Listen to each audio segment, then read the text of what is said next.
Hey, back at it again. It's the State of Football episode 90 edition. Ric Serritella here, broadcasting live at the Jersey Shore. A little technical difficulty, so we're a little late here. No headset today. I don't know. It was working last night. It was working this morning when I was on the Sports Grid radio show. Shout out to my guy, Gabriel Morency, there at the sports page. We were off and running. I was fine with the Mike Abadir show last night. The headset was working just fine, just okay. Never mind being live 5-6 days a week. We're live 3 times a day now here on the State of Football. Of course, Hampton Roads' finest, Lawrence Johnson, 7 City Shop Talk, Big Law joining us for a Football Friday, of course, with my co-host each and every day, John Murphy, VP of Player personnel there for the Toronto Argonauts down in New Orleans. How's everybody doing today? I'm doing okay. Tomorrow, the NFL draft at 10 a.m. Eastern. Don't forget about that one. I saw people crying about, hey, we don't have Thursday night football. Well, hey, just change the channel. Louisiana Tech 42-31, taking care of business there. North Texas wide receiver. We've talked about him. Mean Green, Jalen Darden.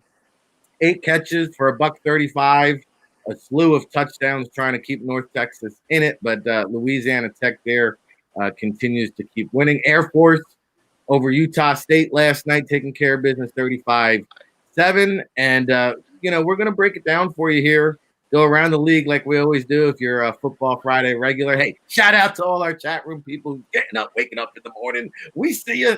We appreciate all the love and support on Facebook, Periscope, Instagram, Twitter. Man, we can't stop. We won't stop. We'll go around the league, NFL styles. We got games of the week. The game of the week I'm eyeing is my Arizona Cardinals hosting the LA Rams. NFC West up for grabs, and a couple of pivotal games we'll get to in the NFL. But we begin with the NCAA college football landscape, and we've got a good one tonight. Number 25, Louisiana 8-1. Traveling to Appalachian State, 7-2. We'll start it off right there. A little Friday Night Lights action, and who better to do that than John Murphy down in New Orleans, Louisiana himself. How are you, Johnny?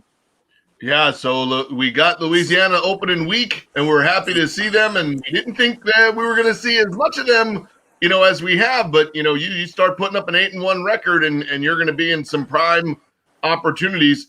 This is a great opportunity for them to really take the next step with their program. You go to 9-1 and you win at App State, it just continues to keep putting Coach Napier and his program on the right track. If you want to look for possible, they're very evenly matched up, teams in terms of the passing yards, the running game, both teams' defenses. Chris Smith, the versatile running back, all-purpose guy for ULL, or Louisiana University, as they want to go by as of now. Him as a returner, he has opened up a couple of these games against the better teams, and really is a guy that can take it the distance on a kick or punt return. It is App State at home. This is kind of their pressure cooker that they put opposing teams in. As you come there to App State on a Thursday or Friday night, and normally you go home with a loss.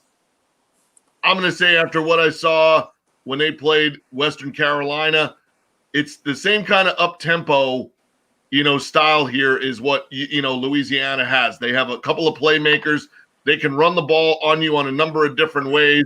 And it seems like they've just kind of come up with the right formula each week for that opponent. And that's, again, kudos to that coaching staff. I got them in an upset because I still think it's an upset.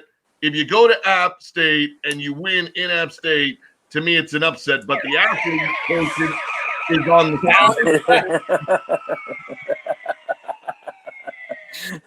Johnny's got it starting off the show with an upset. It's hard to say you're in the top 25 and you're saying it's an upset. But you go to App State and you're still any of these other teams that are trying to get to where App State has been, for the longest now. I think you got to give App State their credit and their due and their respect by saying, hey, Western Carolina, Louisiana, teams like that are still kind of finding their way to, to match what App State has done. Big win Louisiana had earlier this year, against K-State. But, hey, that's not beating Michigan in Michigan. So you still got to say at the end of the day, App State's the OG, of what these other programs are trying to become. I think Louisiana can take that next step. And the problem is, every time they take that next step, boy, Billy Napier starts looking real good for teams like Vanderbilt or South Carolina. He says he's staying where he is, but boy, is he going to get offered some really good jobs sooner than later. Woo. Must be the money. Hey, we'll see. Billy Napier. I'll tell you what, that running back dude, he's got Elijah Mitchell and Trey Ragas. They're both going to be playing on Sundays, it looks like. And Mitchell, he's deceptive. I don't think he's going to test well, but he produces. He can run, and his game speed is going to be faster than his time speed. I think he has a Senior Bowl invite, Appalachian State, with the pair of wide receivers. I think they got a draftable corner.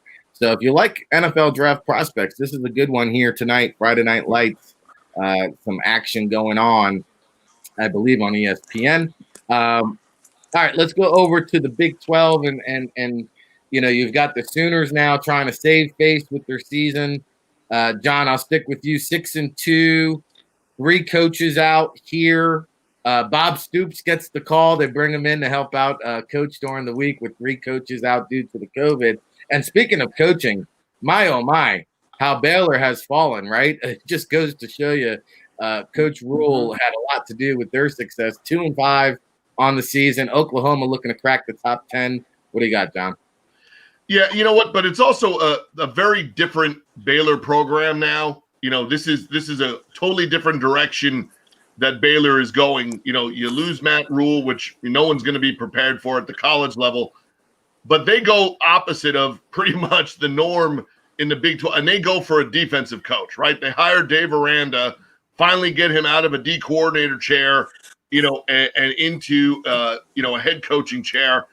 And even though they're 2-5, these are not the Baylor games that you would expect, right? Baylor is still only giving up 27 points a game. So when you look at some of the teams and what they're giving up in the Big 12, 27 a game, Dave Aranda's making some magic with the guys that he has there. So, you still have Charlie Brewer. Can they score a little bit on Oklahoma? I think they can. Do I think Oklahoma can do a 60? I mean, 62 has kind of been their lucky number. 2 out of the last 3 games, they've scored 62 against the extra teams in the Big 12. They have a week off after beating Oklahoma State, so they're fresh. So that's bad news. Ramondre Stevenson is burst on the scene, and has been their leading rusher, in 3 of the last 4 games. It just seems like they have a little too much firepower, here. And Dave Aranda and Charlie Brewer would need a hell of an effort to stay in the game, let alone win it. So, I think that this is a, 50+ to 20, something game here, for Oklahoma. And they're really going to look back at those early games and say what if, because they've been on cruise control in a lot of these wins. It has been not anywhere in the vicinity. You saw what happened to Oklahoma State, and they were a heavily ranked team. This is going to be a team that amazingly at year's end is on a path to still finish in the top 10 with Spencer Rattler, with the changes that they had, with how poor the defense played primarily at the beginning of the year. But if you want to look, Nick Pitino's playing very well at linebacker. Isaiah Thomas, he's not getting any more assists, but he is getting some sacks, on their defensive line. So I think that this is a team that's rounding into form. And if they get a good matchup against a Georgia, against a Cincinnati or a team that is ranked ahead of them, they're going to give a bowl game team, a real run for their money, because offensively they've really started to hit their tone there. And you got to give credit, because the Stevenson kid has kind of been the magic there, in the mechanics to give them a north-south running game to go along with what Spencer Rattler's doing. And all of a sudden he went from having 4 or 5 interceptions in those first 3 games to having only 1 or 2 the rest of the way so far. So as a freshman, he's starting to round into form. And you're seeing why Lincoln Riley, if he really is the ace up the sleeve of Jerry Jones, you're starting to see why so many people are high on him as a head coach.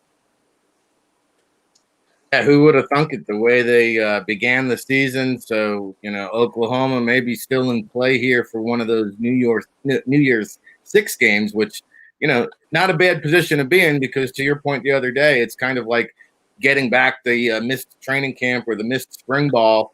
You kind of extend a couple weeks of practice there. This is the State of Football, along with Ric Serritella and John Murphy, our special guest. Each and every Friday here on the Football Friday edition is Big Law down in Hampton Roads, Woo World Radio, 7 City Shop Talk, and he joins us now. We're going to throw him into the mix here, waiting patiently. We'll go over to the Big Ten, where the Buckeyes are trying to keep their college football hopes alive, undefeated, traveling into Michigan State. You've seen what Mel Tucker has done. A losing record, 2-3, but each of those wins against ranked opponents, both Michigan and Northwestern a week ago, ranked as the Spartans take them down. Can they sound the sirens on the Buckeyes, Big Law? I don't think they could do that, my man. I mean, 2-3, yes. They're one of 3 of the teams that have a victory over top 20 team, in college football, but I think the Buckeyes are scared, got scared to death by Indiana a week ago. So I think if they can take some of that fear and kind of convert that into some more effort and some more preparation, I think you're going to see the Ohio State Buckeyes return to exactly who they are. I mean, right now they're a 23.5-point favorite, and I don't see Michigan State really having enough firepower. I know that Rocky Lombardi is the quarterback, and he seems somewhat average to me, an average college QB. And wide receiver Jalen Naylor, who is one of the top receivers in the conference, averaging 23 yards a catch. That's something you can try to get over on the defensive passing game against Ohio State. But I just, not having Coach Day there and some of the other leaders is not going to be a huge difference against this team. I think they're going to still come out. Justin Fields, had 3 picks last game as well against Indiana, and I think he's going to just try to return back to his form where he was definitely looking like a Heisman candidate and also looking like the best quarterback in the conference. So an Ohio State win will put them at 5-0. They've got to get the magic 6 games in to be eligible for that Big Ten championship, which will pave the way, a clear way into the college football playoffs. One of the teams they might be facing down in the SEC territory, number 1 Alabama, undefeated, are rolling into Baton Rouge. Again, there's Johnny down in Louisiana. Normally, this would be a big-time showdown, but we mentioned it yesterday. Crimson Tide favored by 30. Yeah, you mentioned it yesterday. That is the worst, our highest amount of points a defending national champion has been favored to lose by, and Alabama has every chance, to make this happen. And I think Nick Saban being able to coach, he's back on the sideline. Sarkisian, you're back over there in the booth, calling your plays. Thanks for coming. And I don't think this will change anything whatsoever in terms of what will happen in this game. You kind of seen the ebb and flow, of playing a freshman quarterback in season with everything going on. No Terrence Marshall. That's a problem because he is the one guy that probably would have, been able to make you some competitive plays, here. Yeah, I think LSU, you got to take this for what it is, take your lump, and move on. The good news is what I mentioned yesterday, which is as bad as the season has been on the field, off the field, it has been unbelievable. In the last 2 weeks, you beat Alabama once, so you'll get that W that was off the field. The number 1 safety in the country was going to Alabama on Wednesday, on Friday night, Saturday morning, commitment day, said LSU. Nobody knows how that happened.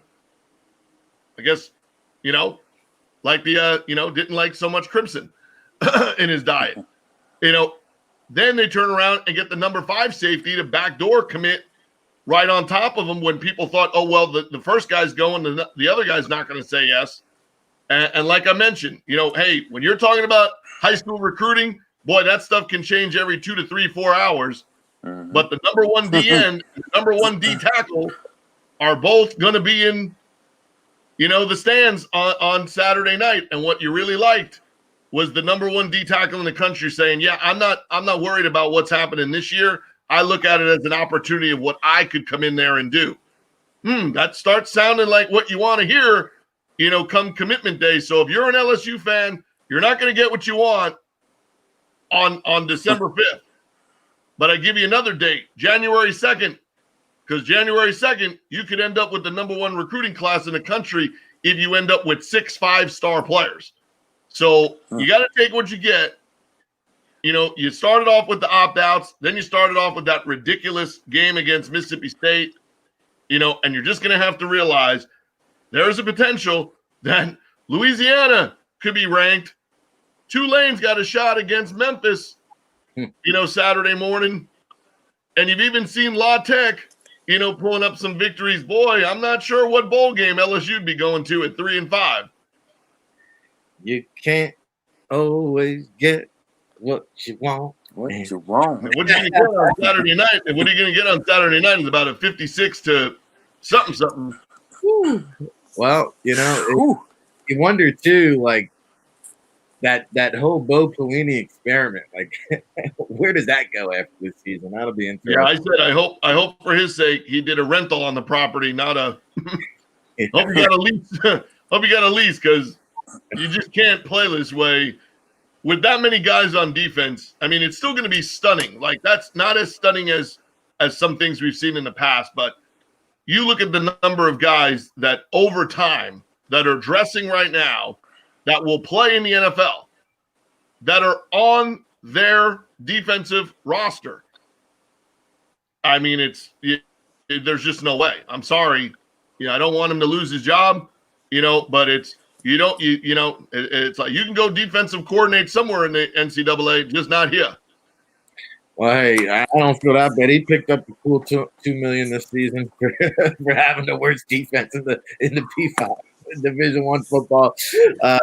Hey, number 13 BYU, big log. Here, Coastal Carolina. I mean, BYU, they get no love from the College Football Playoff Committee. Zach Wilson, he gets no love from the Heisman race. I mean, is this a statement game or is it just Coastal Carolina? I mean, they are the Chanticleers, undefeated here, number 18th in the land.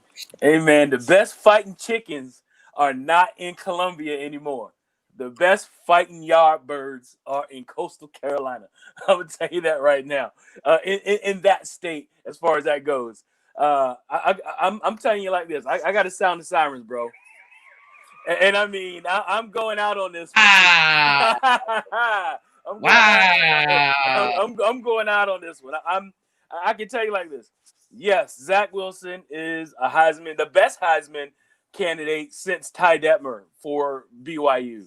And yes, he has incredible stats. He's has 26 TDs, 2 picks, 8 rushing TDs. The guy's putting up incredible numbers, and the team is solid. I mean, solid as a rock. But I'm looking forward to Grayson McCall coming in and trying to make a statement, in this game against BYU. Now I get it, Coastal Carolina, not a big conference, but I'm thinking of this game is going to be for the Liberties, the ULLs, the App States, the SMUs, the Marshalls, the Tulsas, the Cincinnatis. I'm just saying, John, that's what it's for. This is an opportunity to strike against your traditional good football programs. I'm looking for Coastal Carolina to jump up and make a statement. It's only, you look at the line, it's only a 10-point a 10-point advantage that they're thinking that a BYU is going to win by. I'm thinking that Coastal Carolina is going to come and I think they can pull this off. They have the talent to do this. That young quarterback, their freshman quarterback is a stud, man. I'm telling you, I'm looking forward to it. And their defense is a top 15 defense in college football. And they are the team that actually has a win over a Power 5 conference team. So I'm calling it, man. I'm calling it. I'm looking forward to the Chanticleers, okay, the fighting Yardbirds all right, out of South Carolina to jump up, all right, and beat BYU. And then I know, this is what Zach needs to continue his trek towards the Heisman, but I think he'll have a good game as well. But I'm just looking for the Chanticleers to jump up and win this game, maybe by a field goal at the end of the game. And I think this is going to be a good show. I can't wait for it. 5:00 game, an odd time, 5:30. A 5:30 kickoff. It's an odd time. Yeah, let's go. ESPN Game Day on location. I see John shaking his head. He's got. Come on now. We've all done our research. We've done our research. We know what a Chanticleer is. The Chanticleer was founded off of fairy tales, which kind of sounds like what you just were saying for the last 5 minutes. Okay. The Chanticleers. Now we said this was a disrespect bowl. If we play that for the BYU faithful. That fairy tale you just told, we play that for the BYU faithful. I tell you what, they'd be running out on that field, and after they whip that Chanticleer ass, I bet Zach Wilson will pull a Baker Mayfield and plant the flag of BYU. The Mormons will be planting a flag at the 50. Oh, my goodness. You'll get the Mormons so mad, they'll be planting a flag at the 50 and drinking a beer after this game. They won't like that in the Bible Belt. We'll see what's up. Yeah, they may not. You can get the Mormons fired up. Big Law calling it an upset special. Yes, sir. Yes, sir. I don't know, man. Hey, it's not Thanksgiving. It's not Thanksgiving this weekend, but BYU's going to serve that yard bird for dinner on Saturday. That defense is better than you think, man. That Chanticleer defense. Yeah, which means they'll hold them under 60. I'll tell you, Zach Wilson, no respect, man. I don't know. I think this is the game where BYU really. I don't know if it makes a statement blowing out the Chanticleers by 20 or 30 points, but I think they're going to do their best to try to convince people. I think this is going to be the game where they try to make believers. And, I don't know, Big Law. I know you're down there in coastal Carolina territory and everything, but I don't see it. I don't see it. BYU, I think BYU takes this one big. Big. Hey.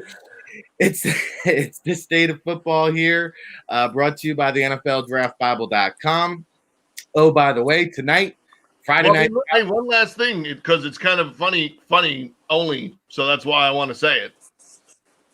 They were going to face Liberty. Yeah.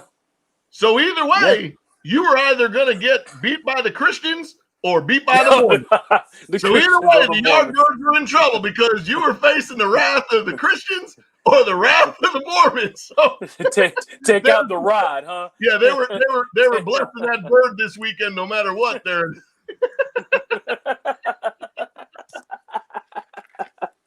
the state of football. We bring you on the path to happiness. Sadness, we laugh, we cry, we hug, we yell, we debate. We do it all here on the state of football. On the camera, behind the scenes, we got it all. What you want, what you need. We're gonna switch gears here, rev up to the big boy, which is the NFL. Go around the league. Some of the key matchups here on the docket. Hey, I'll tell you, man. There's some interesting games going on, and I'm gonna pull up our schedule, our rundown. I'm going to get on point here and make sure that we're all on the same page. And I see the New Orleans Saints 9-2, heading into but the possibility Atlanta here, right? And Falcons 4-7. They're rolling. Raheem Morris got the boys coming off that big win. What was it, 43-6 last week against the Raiders? Is there's some magic left here? Can Raheem Morris continue to keep it rolling again? Hey, down in New Orleans, John Murphy, there he is again. Yeah, this is an odd oddity of the schedule that these teams don't play until 2 weeks ago and now play each other twice in what appears to be 3 weeks. What you still saw in that game a couple weeks ago was the offense being amazingly a little more one-dimensional, and not being able to get Gurley off. He had some good runs early in the game, and then, like usual, the run game kind of just went the way that it goes against the way that the Saints played defensively. What I don't like for Atlanta in this one still is I'm not sure Atlanta has enough up front to stop what you saw in that game, which was the Saints were just coming in waves. They had 8 sacks.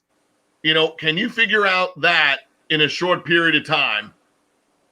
And then some of their guys coming back, and the Falcons have played well against the other teams, but that game looked more like what the Falcons, like kind of where they're really at right now, which is they can be more competitive, but they have some areas that are just not, not up to par. And those 2 areas that they struggle with is their secondary and then, their pass blocking.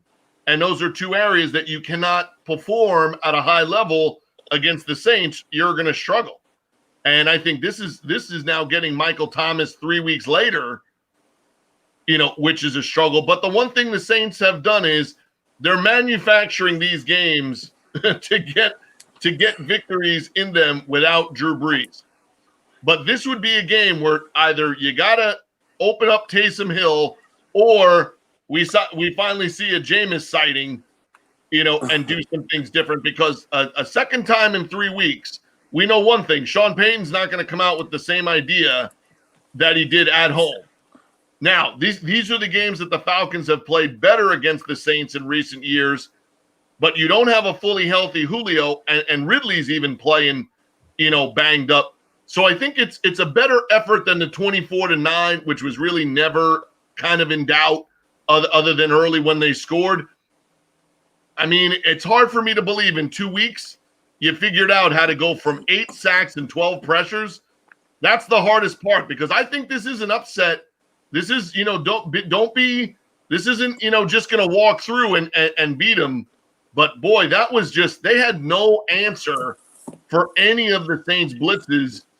And it's 2 weeks ago. And we know that Matt Ryan, when that starts happening, it has not turned out well for him in any of those games. I think Raheem Morris, win or lose, is in the conversation for keeping this job, more for the totality of what you've seen. The guys, seem a little more relaxed. The players seem to, have a more positive opinion of what they're doing. And I also think that this is the one scenario where you're stuck with your players, right? You have Julio in his money. You have Matt Ryan in what he's making. You've spent all that money on the offensive line. This, to me, has got to be more of that reset to rebuild, not just a blow it up and try to rebuild it, because you're just not going to do it. And you don't know what Tampa's going to look like next year. Carolina's going to need some more steps, to take before they get there. And the Saints, Mickey Loomis and staff have been great doing the hocus pocus, but you're talking about a hocus pocus of $50 to $70 million that you might have to figure out, how to deal with your team next year. Atlanta could be a functional team next year that gives you at least a run for your money to say, can they get to 8 or 9 wins next year and at least be in the mix if we have a similar style playoff, structure.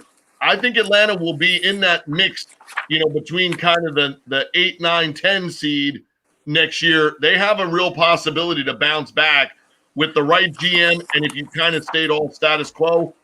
I think this is a better game. I think it's a 1-score affair, but I just don't see how 2 weeks later, the same offensive line against the same defensive line, and the health of the Saints in totality getting better. It's close. It's not surprising, but I don't see it happening.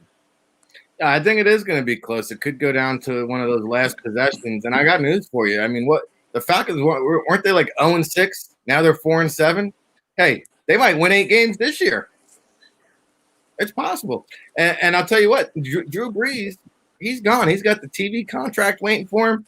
He's out of here. So why blow it up? Why hire a new coach? Why start from scratch when you're playing well? You've got the veterans. You've got the pieces. It's a reload and let's rock, baby situation. That's what we got going on here. The state of football going around the league. Ric Serritella, Lawrence Johnson, John Murphy chopping it up here. Again, tomorrow, the NFL Draft Tailgate Show live at 10 a.m. Eastern. We'll break it down with all the draft prospects, the marquee matchups, Brought to you by the NFLDraftBible.com. If you're not following us at NFL Draft Bible on Twitter, make sure you go there, check us out, all of our latest interviews. We're live 6 days a week, 3 times a day. What you want, what you need, baby. Hey, let's go over to the Philadelphia Eagles competing for some playoff football here at 3-7, heading into Green Bay. Big law. I think the Packers are frauds at 8-3. Jamal Williams, I liked what he's added to the mix there with Aaron Jones in the backfield, but outside of that, Devontae Adams, they got a weapon there. But I don't know. The Packers, I just think that games like this, and I'll give them the edge at home, but games like this, I could see them collapsing. The Eagles are fighting for their lives. Doug Peterson getting some reassurance this week with the owner coming out and saying, hey, Doug Peterson is not coaching for his job. And so Doug Peterson gets the endorsement. Howie Roseman does not. But what do you got here for us, Eagles at Packers? And we all know that is like the kiss of death whenever you get the endorsement from upper management. Okay? Oh, he's fine. End of the year comes. Boom, here comes the hatchet. Phew, he's gone. So my question is, who is it time to get rid of? Are we going to get rid of Carson Wentz or are we going to get rid of Doug Peterson? And the obvious thing is, I guess you'd have to get rid of Doug Peterson because you're tied to Carson Wentz for over $100 million guaranteed. How are you going to get rid of him? Or who can you fool to take him at this time? The man is playing with the yips. Okay. He's seeing ghosts everywhere around his feet. He's double clutching. It's almost like Charles Barkley taking a swing, him passing the football. That's what he looks like to me. And I don't feel like he's cured of anything right now. I think he's still playing some of the worst football in the league. He's one of the worst quarterbacks statistically in the league. He has 16 touchdowns, 15 picks, 10 fumbles. All right? You guys, 10 fumbles, man. 4 lost. So the man has more turnovers than touchdowns. So he leads the league in getting sacked, interceptions, that's right, and fumbles. The trifecta. Exactly. That's never been done before. And he's gonna wait. Dave Craig might have something to say about that. Not so fast. But I'm telling you, man, I don't know. I think he's definitely gonna take that title home, and I don't see him getting better. Like I said, he has the yips. The guy is not playing with any confidence at all. It's a mental thing going on with him. They do still have a tough defense. Fletcher Cox is still there. Brandon Graham coming around the edge there. He has 7 sacks this year. And, of course, London Fletcher still – I think he has 4 sacks in a row, in the last 4 games. So I think he's going to continue to press the pocket, which is what they are good at doing. But I think Green Bay just has too many weapons. Devontae Adams is on a roll, has 51 touchdowns since 2016, more than any receiver in the league.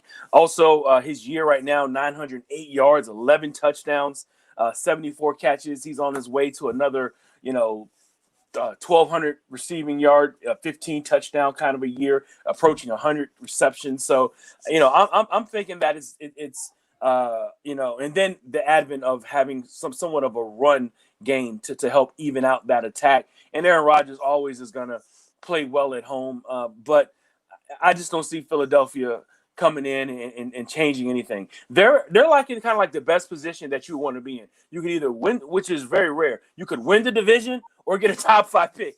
So if you lose, you hate to be right in the middle. What did Mr. Miyagi say? You can't be on this side of the street. You can't be on that side of the street. You're in the middle. Crush like grape. Right? So one end or on the other. So that's how you want to be. You want to either be winning or competing for the title or drafting somewhere high. So I'm just thinking that the Packers are going to take it. Yeah, I tend to agree. I think Eagles have a shot here, though, and it's really interesting about Devontae Adams because you really don't hear him mentioned. Like over the past years, what you've heard DeAndre Hopkins, you even heard Antonio Brown not too long ago, OBJ. Julio Jones, who's been hurt. I mean, you could argue, quite honestly, Devontae Adams and DK Metcalf have been the 2 best wide receivers in the league this year. Terry McLaurin. Yeah, imagine if he had a quarterback. Yeah. Whew. Put him with a quarterback and see what happens. Woo. All right, let's go over to the Cleveland Browns at the Tennessee Titans. I think this might be a game here. I might be able to pick up a W on John in the pick'em standings. Let's see which direction the wind goes. Yeah, I mean, this one is how many guys are going to run for 100 yards in this game? Is it 2? Is it 3? You know, and this is another chance. You know, we've mentioned it. The Browns are really good against everybody else.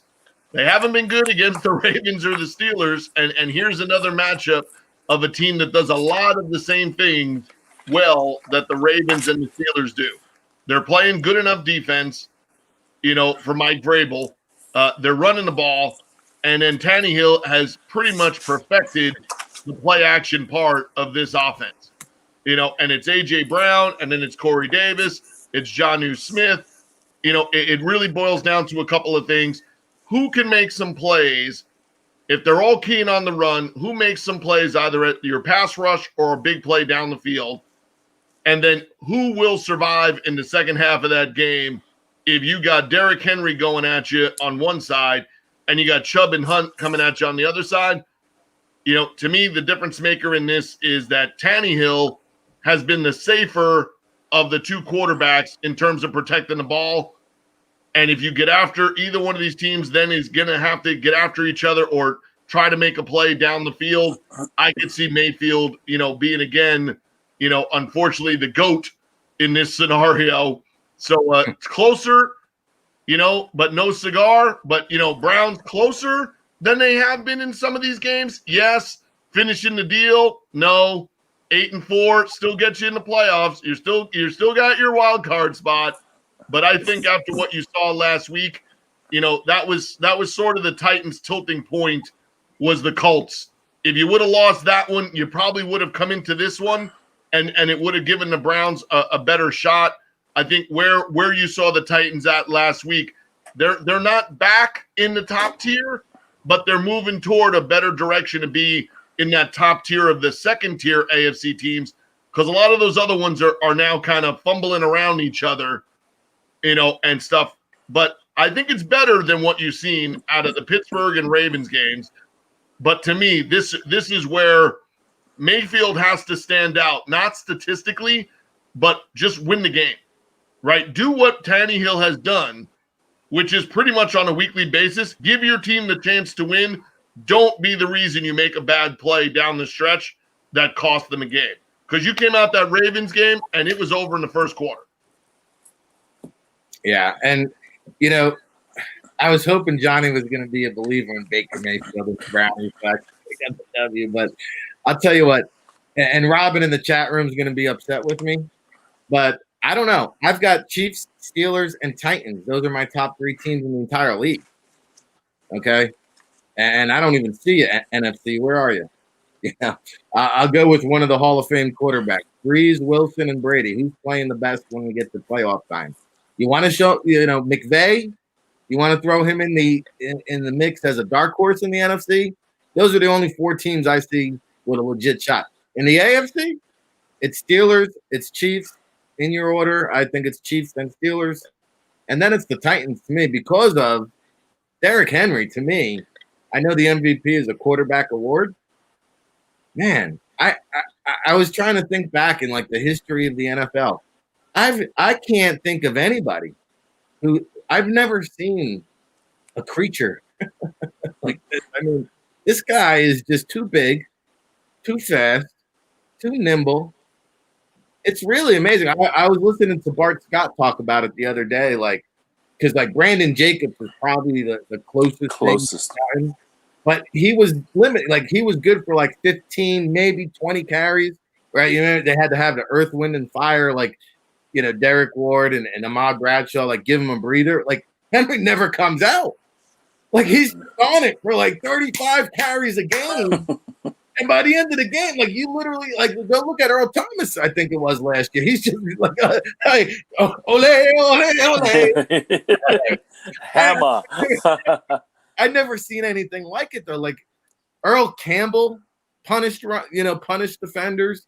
You know, Sweetness would deliver some hits to the defense, but I mean, this guy just beats you down. I can't think of anybody. I mean, Kevin Mack was kind of that kind of a runner where he would punish you, but he didn't have nowhere near the skill set, the speed, he wasn't what Derrick Henry is. But as far as like just a little bit of a punishing part or a big guy who would really hurt you when he'd run, it's kind of like a Kevin Mack. Was big and fast, but yeah, I don't think he was. He wasn't as physical as he looked. Yeah, right. But I did like that backfield. We talked about. We didn't talk about it though. It was in my notes. Kareem Hunt and Nick Chubb are going to go back. Both exceed 1,000 yards, and Kevin Mack and Metcalf. Uh-huh. Yeah, we have done it.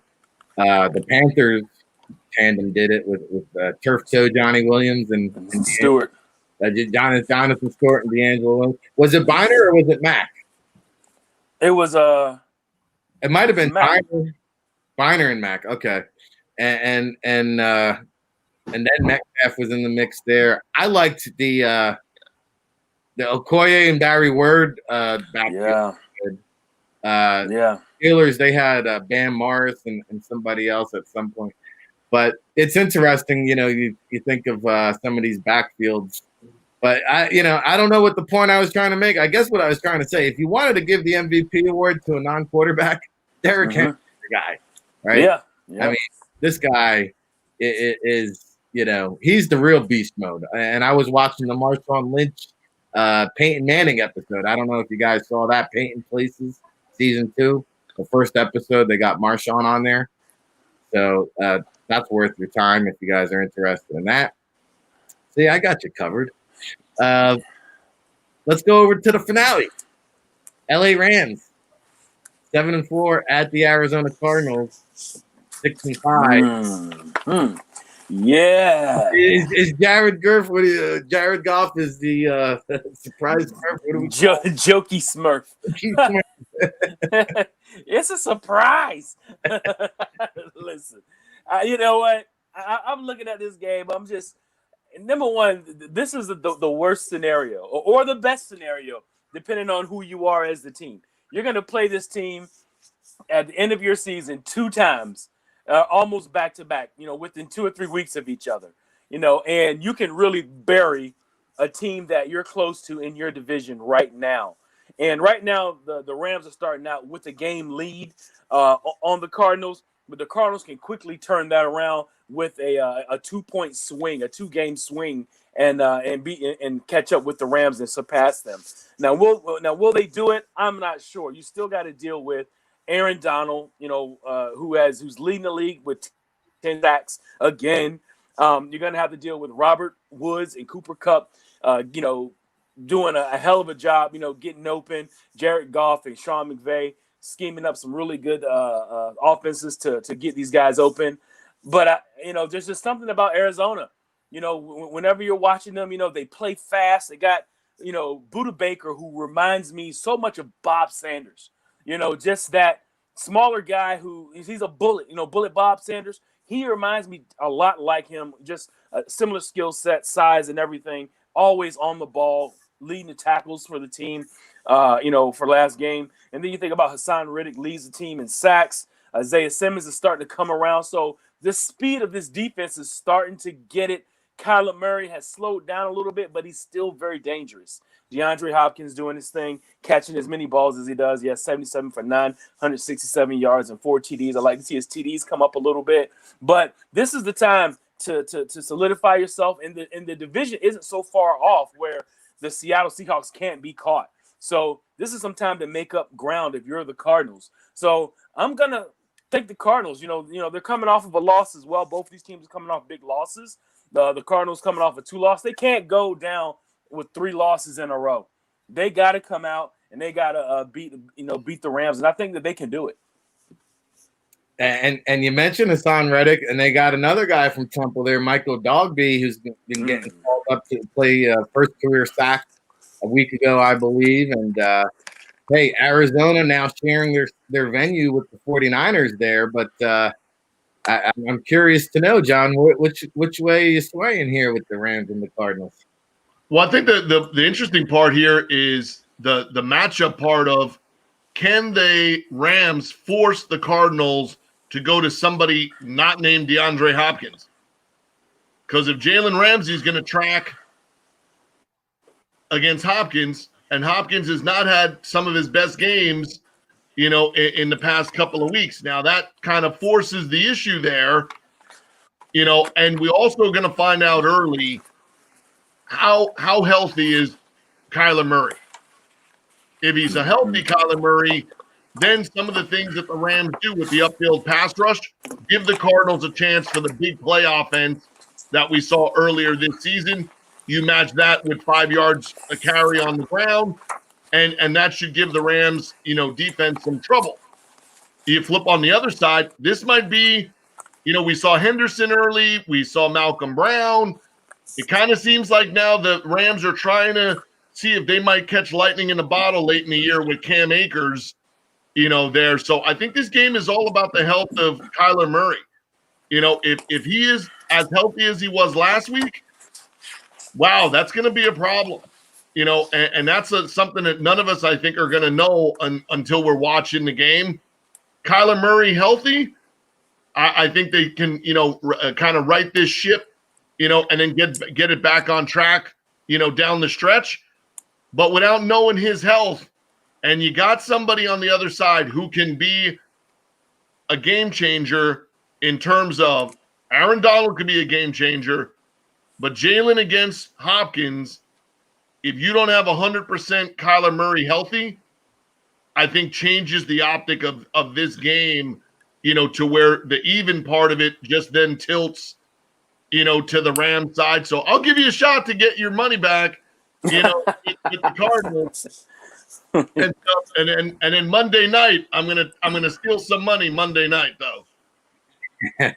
Well, I'll take my chances with the Cardinals first and start chopping some wood here on the NFL pick'ems. I was scared to look at the standings. He's got quite a few games on me. Just to recap the rest of the NFL. Big Law, we're going up by 2 scores this week, baby. Oh my God! And I'm not talking field goals. Lot of football left to be. A lot of football. Yeah, it's gonna start. He's gonna have to start putting his guys from the bench in the game. A lot of football left to be played. Yep. The Bears clinging on to their playoff life. They've won 5 straight over the Lions. That one is going to be a 1:00 matchup. The Colts 7-4. They're looking to go into Houston, where again we talked about Raheem Morris, Romeo Crennel, now 4-3. After that 0-4 start, Romeo Crennel now trying to state a case for himself. And if they beat the Colts, well, hey, you've really got to take some serious consideration there as well. Bengals at Dolphins. I think it doesn't really matter who's starting for the Dolphins in this one. I think they come out and win, and they'll suddenly be 8-4. So look out there, Bills.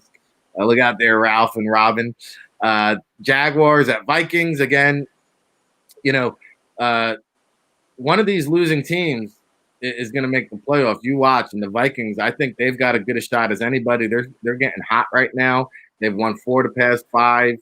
I think they take this game to climb back at 6-6. Hey, you better be careful rooting for them Vikings this weekend, because it means it's going to take out the Cardinals or the Bucks. It could. I'll tell you, because Dalvin Cook is the NFC version of Derrick Henry. Like if there's you like one, that? You like that? Yeah, right. No, I don't like that. Nobody wants to see Kirk Cousins playing in the playoffs. Come on. No, but I do want to see Dalvin Cook though, because I think that's a guy, like he's the one running back I think that could carry your team. Like Alvin Kamara is good, right? But Kamara is more of like, hey, I'll put up, pass rush, kind of beat you both ways. Cook is the guy that can tote the rock too and kind of wear you down anyway. So, well, and don't look now with Joe Burrow sitting out. There's another LSU rookie coming on the outside, coming down the stretch here, making a run for Rookie of the Year, because Justin Jefferson is putting up some numbers. Yeah. Now I know. I mean, Herbert's going to blow through the 27, rookie touchdowns. He might get all 4 of them this week, that he needs. but Justin Jefferson is putting himself, in a very good light for them. Where you look at Cook and him, they do have some things there, but it's just, man, you can't imagine that the Vikings. I can almost better imagine that somehow the Dolphins or the Raiders struggle and the Texans get to within a game at the finish line here because of who they're playing. Yeah, I think that's what you mentioned. That game is very interesting because even with even with the moves they made, they tried to get somebody in the backfield. The Texans have really become one-dimensional. Now the one dimension has been Watson going bananas, pretty much every week here. 15 touchdown passes, no interceptions, past Bill O'Brien, time. But that's the thing. The Colts with their whole defense back, knowing that they have a huge chip on their shoulder, knowing that they played without their best players, some of them last week, that to me is a little maybe reality check. But they are playing each other twice, right? So just like Atlanta is going to decide the playoff future of the Bucs, the Texans are going to decide the playoff future of the Colts. Yeah, they're playing twice in the next 3 weeks. That's not an easy thing to do in the division, So I think this one, even though this is the game the Texans should have the better shot at. Well, all the focus on the Colts. Yeah, they don't have Texans are loosey goosey. Yeah, you just don't have the run game, to go with it. So, I mean, when you're play actioning to nobody, it's not hard for a defense to kind of know what you're doing and play well against you. But I mentioned it. I think one of those games past the weekend, somebody's losing Monday or Tuesday because it's the NFC least against the AFC North. And you got the Redskins with an extra week playing against no Connor, no Bud Dupree, no Pouncey, with the Redskins front. That game is going to get closer in terms of the Redskins front seven against the Steelers. I know, Mercury Morrison and the boys will all be rooting for the Redskins, and then what you just saw happen and the factor that Lamar Jackson won't get cleared. If he gets one practice in, they're going to be doing the ballroom dance, there before the Cowboys game. That'll be a lot more interesting game. And the one thing we'll all want to see, well, at least I will it be anything better than seeing Des Bryant throw up the X on the Cowboys? Like, is he going to pull a Terrell Owens and go right to the 50 and throw up the X? All right, who's George Teague? Who's going to play George Teague for the Dallas Cowboys in this in this model? So there's a lot of interesting matchups there. But, the one that you mentioned, they're like, hey, I could not have imagined just a couple of weeks ago when they put up that, you walk in the door, when we walked in the door from the hub, the Cardinals season flipped at the end of that game. Mm-hmm. Like you couldn't have imagined that at that stage that the Cardinals would be in the position they're in, a few weeks later, because it seemed like it was going to go toe-to-toe, with Seattle all the way to the finish line. And suddenly some of these games out west, it's too many games against each other in a tight time frame, and you got to give some credit. The coaching, has kind of been the thing in that scenario. So to me, that's another part of this optic this weekend out there where the coaching of, Peyton against, the Falcons, can they come up with something? And also here where it seems like the Rams are healthier. They're kind of on a little bit of a, good vibe. Can Kingsbury outcoach, so it's a battle of boy wonders, which one of them outcoaches the other. And then can the Niners amazingly kind of stay in the race, playing the Bills? That one is another one that I think, the Niners may finally get kind of put out of their misery because I think Josh Allen's ability to run around and make plays. They're not a perfect team by any stretch because they don't run the ball and they're not playing great playoff defense. But I think the Bills will have too much for the Niners, and kind of put them out of their misery. Well, I don't know about that because where is that game? That's in Arizona, I guess. So The Bills have lost 4 straight Monday Night Football games. Josh Allen in prime time. I've got my questions about that. We'll cover that one on Monday. And they just lost one they lost the Hail Mary game in Arizona. It's true. And you got also, not that anybody cares, the Raiders visiting the Jets. They should take care of business and keep their playoff hopes alive there in the AFC. They're at 6-5. You got the Giants at the Seahawks. This is my best bet of the week. The Seahawks are favored by 10, and they're going to win by 20. You got the Eagles, Packers, we covered. Patriots at Chargers. Again, one of these losing teams is going to make the playoffs. And maybe it's the Patriots because the Chargers don't know how to finish. And this is another one of these cross-country, flights here. And we'll see, Patriots at Chargers, Broncos at the Chiefs on Sunday Night Football. Mahomes should take care of business there. So there's your NFL docket. Robin's ready to circle the wagons there. And we'll have NEC Ralph on Monday, and you guys can banter about your Buffalo Bills. Of course, tomorrow we'll have the NFL Draft Tailgate Show. Our man Big Law will be on location from the Virginia-Boston College game. We'll go around the college football landscape there with the top prospects, marquee matchups, names you need to know. So if you're into college football, if you're into the NFL Draft, it's the only pregame show that combines the best of both worlds. So buckle up. That one's at 10 a.m. Eastern tomorrow. It's been another hour of power here on the State of Football, weekdays, 9 a.m. Eastern. Another great week. Man, oh, man. Of course, on Mondays, we hit you with Ralph, who we mentioned each and every Monday with our NFL Around the League. Tuesdays, Russell Landy, of course, from the Calgary Stampeders, longtime NFL scout. He joins us on Tuesdays, kind of our college football day where we talk about the weekend that was, the weekend that will be. Again, we get some NFL draft chatter in there. Wednesday, we had Anthony Beck joined us to talk about the Bucks and the Jets. And then yesterday, man, if you missed it, we're going to be pumping these segments out throughout the day today.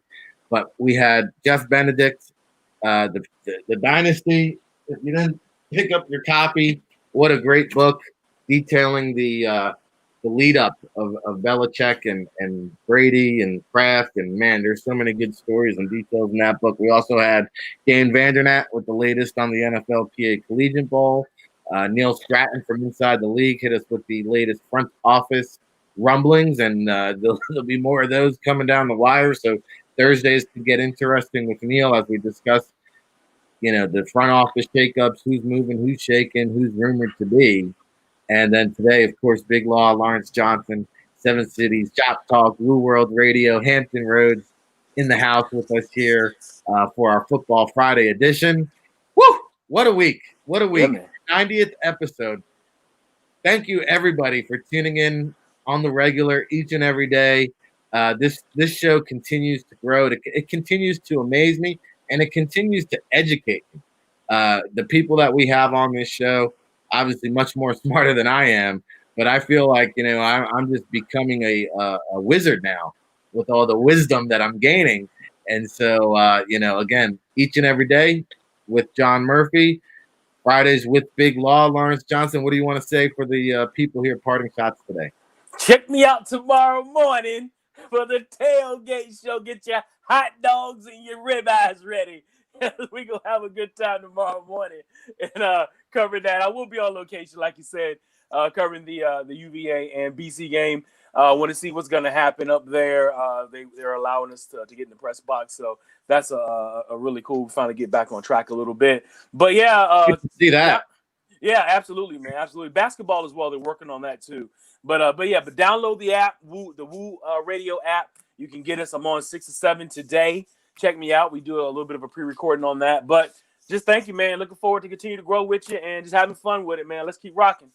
Yeah, tomorrow, buckle up. We'll have David Turner, of course, Maverick Sports Consulting, Ryan Roberts, NFL Draft Bible Scouting Director, and, of course, Mr. Murphy himself, who will be hitting you, banging you, and bopping you with the best prospects. If you want to, the nitty-gritty on somebody, we got you covered. And John, we'll be bringing it to you live again tomorrow. But the state of football, another week in the books. What's on your mind, my friend? Well, we mentioned what's going to happen when it comes to the Crimson Tide and what will happen in Baton Rouge tomorrow night. I'm more interested what's going to start potentially happening at 11 a.m. at Ullman Stadium tomorrow. You're 5-5, Tulane. Here comes Memphis, who last year you had a 4-game winning streak. Memphis sent that home 47-17. Not exactly what you were looking for. Now you're 5-5. Last game of the year at home. You got some fans able to go. Let's go out 6-5. Merrick Glover as a senior, 0 for 2 on 50-yard field goals. How about a 51-yarder at the buzzer? Tulane finishes 6-5. LSU's at 3-5.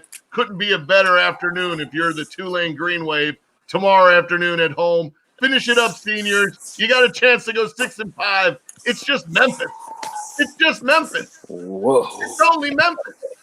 We're not talking about LSU. We're not talking about Alabama. All you got to do is beat Memphis to have back-to-back winning seasons out there. So be exciting to go out there in the stands after we're done, with our tailgate. We'll literally be going from doing the tailgate to maybe going doing a little tailgate, maybe something. Just don't check my cup when I come through the gate tomorrow. Solo cup edition, John Murphy. It might be the Maverick Cup. I might have to try to sneak in with the Maverick Cup. See how I got that in there, Turner? I got that in there for you.